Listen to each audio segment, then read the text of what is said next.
on slow students student असीं अज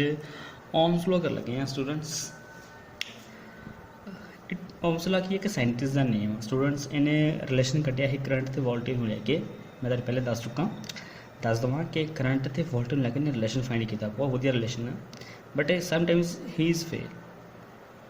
कितने कितने फेल है हो चुका है ओमसला फेल हो गया दैन उस बाद किरचॉफ लॉ आया सैकेंड साइंटिस्ट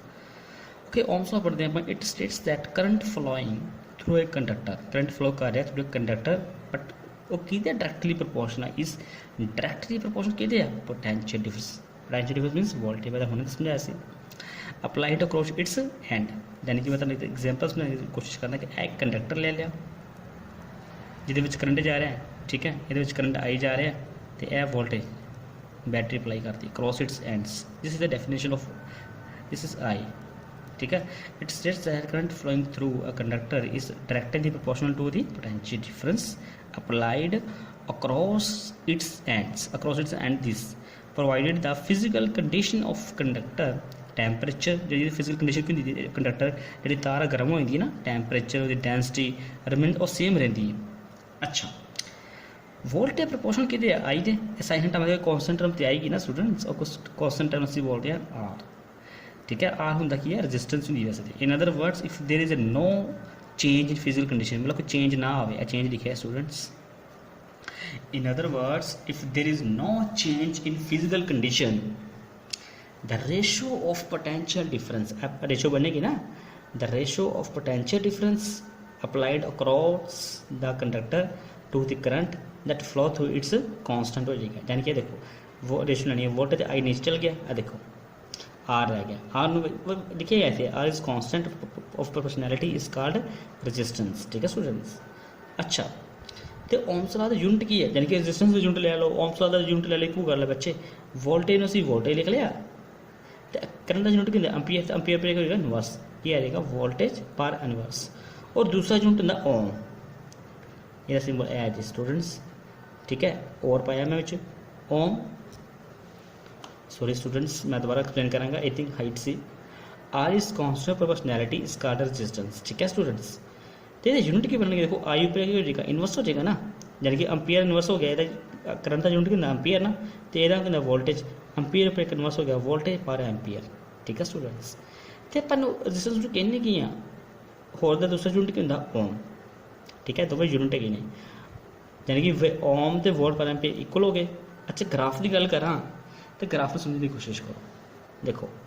एक एग्जाम्पल ही है बस बच्चों कुछ नहीं है आया वोल्टेज मान लो तो एनू करंट मान लो जैनू करंट जैनू वोल्टेज मान लो कोई वन थिंग क्लीयर ओके तो कहना मतलब कि जो जिन्नी भी वोल्टेज बढ़ेगा तो 0.5 करंट बढ़िया फिर एक करंट बढ़िया एक वोल्टेज करंट बढ़िया फिर 0.5 बढ़िया ठीक है फिर 1 बढ़िया 0.5 बढ़िया 0.5 हर वोल्टेज हर एक रीडिंग के बाद बढ़ता पाया स्टूडेंट्स हर एक वोल्टेज से 0.5 करंट बढ़ता पाया इनक्रीज हो रहा इट मीनस कि जी मेरी ग्राफ है स्ट्रेट लाइन बनेगा स्ट्रेट लाइन मीनस बनेगा इट मीनस की है कि जो मेरा वोल्टेज है वो मेरा कितने डिपेंड करता है करंट पर डिपेंड करता करंट के वोल्टेज कितने डिपेंड करती है करंट पर डिपेंड करती है according to graph Ohm's law okay there is another form of Ohm's law एक और फॉर्म च भी ओम्स लॉ कर सकते हैं there is another form of Ohm's law which relates current density J अच्छा आप आई के फॉर्म च किया हूँ करंट डेंसिटी जे के अकॉर्डिंग करो हाँ and electric field vector E ये अकॉर्डिंग करना होगा ओम्स लॉ तो कितना लिखोगे let's see how to solve let's see देखो जो मैं कही ना पोटेंट वी प्रोपोर्शनल आई सी है ना आई करंट सी ना इस मेरा करंट डेंसिटी आएगा जे आ जाएगा जगह पर तो इतने वोल्टेज से इतने मेरा इलैक्ट्रिक फील्ड आ जाएगा ऐसे हटावांगे तो सिग्मा आएगा तो सिग्मा की है फिर कांस्टेंट टर्म है जिससे उत्ते आर आ गया सी तो सिग्मा आ गया सी ठीक है स्टूडेंट्स तो ई नीचे आ जाएगा बच्चे मैं क्यों नोट क्यों अनदर फॉर्म च कराया कि तुम कंपटीशन एग्जाम से प्रॉब्लम ना आए ठीक है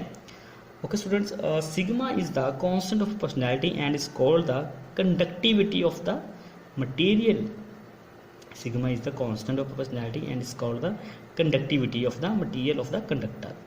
it is simply the reciprocal of resistivity of material and is independent of electric field of the current बेटा मैं इसका मीनिंग दोबारा समझाना पूरा एक्सप्लेन करता देखो लेट्स सी बेटा मैं हम दस भाई सिग्मा पता की क्या इज अ कॉन्सटेंट है वो लिखे भी है proportionality and is called conductivity sigma होंदा कंडक्टिविटी ठीक है conductivity of the material of the conductor it simply ये भी कह सकते कि रेसिप्रोकल की है रजिस्टिविटी जी कि करंट फ्लो नहीं करती रजिस्टेंस दे उल्ट तो कंडक्टिविटी फ्लो करती है कंडक्टिविटी का करंट फ्लो करना तो रजिस्टिविटी करंट फ्लो नहीं करना ऑफ द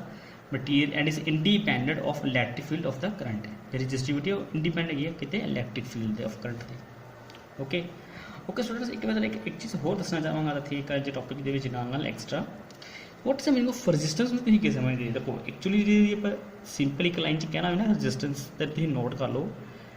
रजिस्टेंस की है to oppose the flow of current please write down the line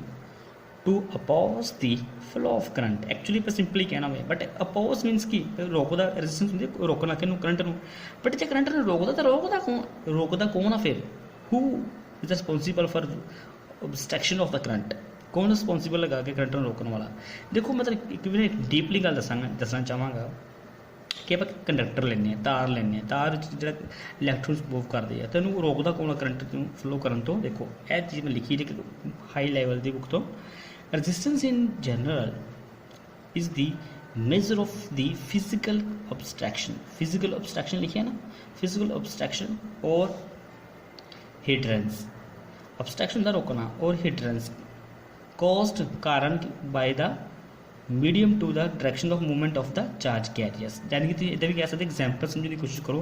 कि resistance of a conductor is measure of opposition लिखिए ना opposition cause by the atom and the electron of drifting electron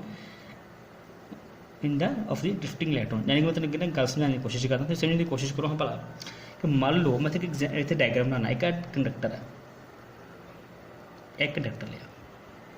ठीक है students हूँ एक इलैक्ट्रॉन्स भी गए तो आयंस भी गए इलैक्ट्रॉन्स भी है तो आयंस भी है यह मैं मल्टीप्लाई करती पॉजिटिव नेगेटिव ठीक है तो ये समझ लिया ना इट मीनस भी सारा कुछ समझ लिया हूँ जो इलैक्ट्रॉन ने ड्रिफ्ट होने इधर देखो इलैक्ट्रॉन ने जो ड्रिफ्ट इधर होना उन्हें आयंस से भी वजना कोलाइड करना तो इलैक्ट्रॉन्स आपस से भी कोलाइड करना